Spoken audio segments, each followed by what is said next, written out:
வணக்கம், welcome to orange candy. நம்ம இன்றைக்கி பார்க்க போகிற ரெசிபி வந்து புதினா பராட்டா இல்லைன்னா மின்ட் பராட்டா. ஸோ இந்த புதினா பராட்டா செய்யறதுக்கு தேவையான பொருளும் செய்முறை என்னென்னு வாங்க பார்க்கலாம். இதுக்கு வந்து நான் ஒரு பஞ்ச், அதாவது ஒரு கத்த அளவுக்கு வந்து புதினா எடுத்திருக்கேன். ஸோ இலையெல்லாம் நல்லா ஆஞ்சிட்டு ரின்ஸ் பண்ணிவிட்டு நல்லா அது வந்து பொடி பொடியாக வந்து நறுக்கி வச்சுருக்கேன். ஸோ இது மாதிரி வந்து பொடி பொடியாக வந்து நறுக்கி வச்சுருக்கேன். ஸோ வாங்க நம்ம இந்த புதினா பராட்டா எப்படி செய்யுது, அதுக்கு தேவையான பொருள் வேறு என்னென்னு பார்க்கலாம். இப்போது இதுக்கு வந்து நான் ஒரு பெரிய தட்டில் வந்து 2 கப் அளவுக்கு வந்து கோதுமை மாவு எடுத்திருக்கேன். அது கூட வந்து நம்ம 1/4 கப் அளவுக்கு வந்து கடலை மாவு சேர்த்துக்கலாம். இது வந்து நல்ல ஒரு டெக்ஸ்சர் கொடுக்கும் நம்மளுக்கு சப்பாத்திக்கு. அப்புறம் வந்து 1/4 டீஸ்பூன் அளவுக்கு வந்து மஞ்சள் தூள், அப்புறம் 1 டீஸ்பூன் அளவுக்கு வந்து மிளகாத்தூள் சேர்த்துக்கலாம். காரத்துக்கு தேவையான அளவுக்கு உப்பு சேர்த்துக்குங்க. அடுத்ததாக வந்து நம்ம வந்து பொடியாக வந்து அரிஞ்சு வச்சுருக்கேன், க்ளீன் பண்ணி வச்சுருக்கேன் புதினா இலை மொத்தத்தையும் வந்து ஒரு கத்த அளவுக்கு வந்து நான் வந்து இலையை சேர்த்துக்கிறேன்.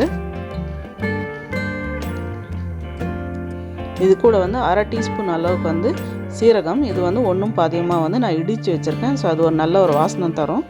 அடுத்ததாக வந்து 2 டேபிள் ஸ்பூன் அளவுக்கு வந்து எண்ணெய் சேர்த்துக்குங்க. இப்போ இது எல்லாமே வந்து தண்ணி சேர்க்காமல் நல்லா கையால் மிக்ஸ் பண்ணி விடுங்க. ஏற்கனவே புதினால கொஞ்சம் ஈரப்பதம் இருக்கும்.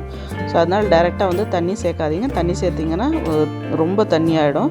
ஸோ ஃபஸ்ட்டு வந்து நல்லா மிக்ஸ் பண்ணி விடுங்க. ட்ரை இன்க்ரீடியன்ஸ்லாம் நல்லா மிக்ஸ் ஆகட்டும். அப்புறம் அந்த புதினால இருக்கிற ஈரப்பதம்லாம் வந்து கொஞ்சம் நல்லா மாவில் வந்து அப்சர்வ் ஆகட்டும். இப்போ பாருங்கள், நல்லா வந்து மிக்ஸ் பண்ணி விட்டாச்சு, நம்ம பெசரி விட்டாச்சு. இதுக்கப்புறமா வந்து கொஞ்சம் கொஞ்சமாக தண்ணி சேர்த்து நல்லா வந்து கெட்டியாக சப்பாத்தி மாவு பதத்துக்கு வந்து பிசைஞ்சுக்குங்க.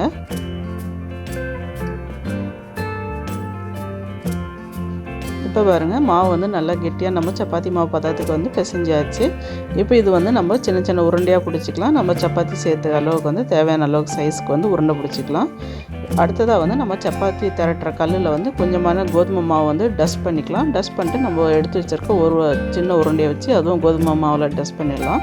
ஸோ இன்றைக்கி வந்து நம்ம முக்கோணமாக பராட்டா மாதிரி திரட்ட போகிறோம். ஸோ ஃபஸ்ட்டு அதுக்கு வந்து இது வந்து சின்னதாக ஒரு ரவுண்ட் சப்பாத்தி மாதிரி முதல்ல திரட்டிக்குங்க. இதுமாதிரி ரவுண்டாக திரட்டினதுக்கப்புறம் இது வந்து பாதியாக மடிச்சிடுங்க. இப்போ இந்த பாதியை இன்னொரு பாதியாக மடிச்சிடுங்க. ஸோ இது மாதிரி ஒரு முக்கோணமாக, அதாவது ட்ரையாங்கிள் மாதிரி ஆகிடும். ஸோ இது மேலேயும் வந்து கொஞ்சமான ட்ரையான கோதுமை மாவை வந்து நம்ம டஸ்ட் பண்ணிக்கலாம்.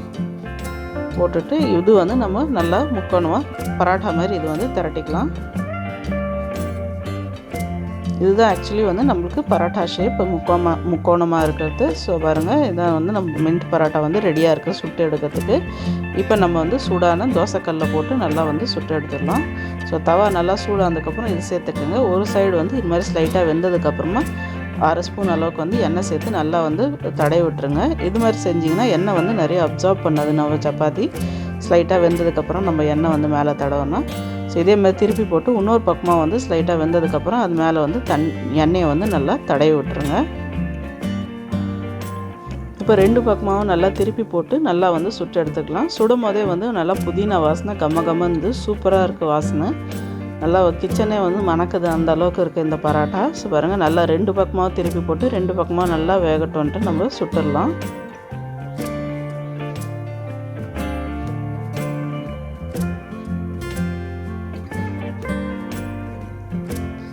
இப்போ பாருங்கள், சூப்பரான புதினா வாசத்தோட கமன்னு நம்ம புதினா பராட்டா இல்லைன்னா மின்ட் பராட்டா வெந்து ரெடியாக இருக்குது. வாங்க இது ஒரு பிளேட்டில் வச்சு நம்ம சர்வ் பண்ணிடலாம். இப்போ பாருங்கள், சூப்பரான டேஸ்டியான நல்லா கமன்னு புதினா வாசனத்தோட புதினா பராட்டா இல்லைன்னா மின்ட் பராட்டா வந்து ரெடி ஆகிடுச்சு. இது வந்து சிம்பிளான ஒரு ஊறுகாய் இல்லைன்னா ஏதாவது டொமேட்டோ சாஸ் கூட வந்து நீங்கள் சாப்பிட்லாம். ஸோ நான் இன்றைக்கி வந்து தக்காளி ஊறுகாய் கூட சர்வ் பண்ணியிருக்கேன். இந்த தக்காளி ஊறுகாய் நம்ம சேனல்லே வந்து நான் ஏற்கனவே வீடியோ போட்டிருக்கேன். அதோட லிங்க் வேணால் கூட டிஸ்கிரிப்ஷன் பாக்ஸில் தரேன். ஸோ இது வந்து எது கூட வேணாலும் சாப்பிட்டாலும் நல்லா சூப்பராக இருக்கும். டேஸ்டியான ரெசிபி. நீங்கள் லஞ்ச் பாக்ஸ் ரெசிபியாகவும் யூஸ் பண்ணிக்கலாம். குழந்தைங்களுக்கு வந்து டிஃபன் பாக்ஸில் ரோல் பண்ணி கொடுக்கலாம். ரொம்ப நேரம் கழிச்சா கூட நல்லா சாஃப்ட்டாக இருக்கும். கண்டிப்பாக இந்த ரெசிபி ட்ரை பண்ணி பாருங்கள். அப்புறம் இந்த வீடியோ உங்களுக்கு பிடிச்சிருந்தா எங்கள் சேனலுக்கு சப்ஸ்கிரைப் பண்ணுங்கள். கூடவே வந்து பெல் ஐக்கனை ப்ரெஸ் பண்ணுங்கள். நன்றி.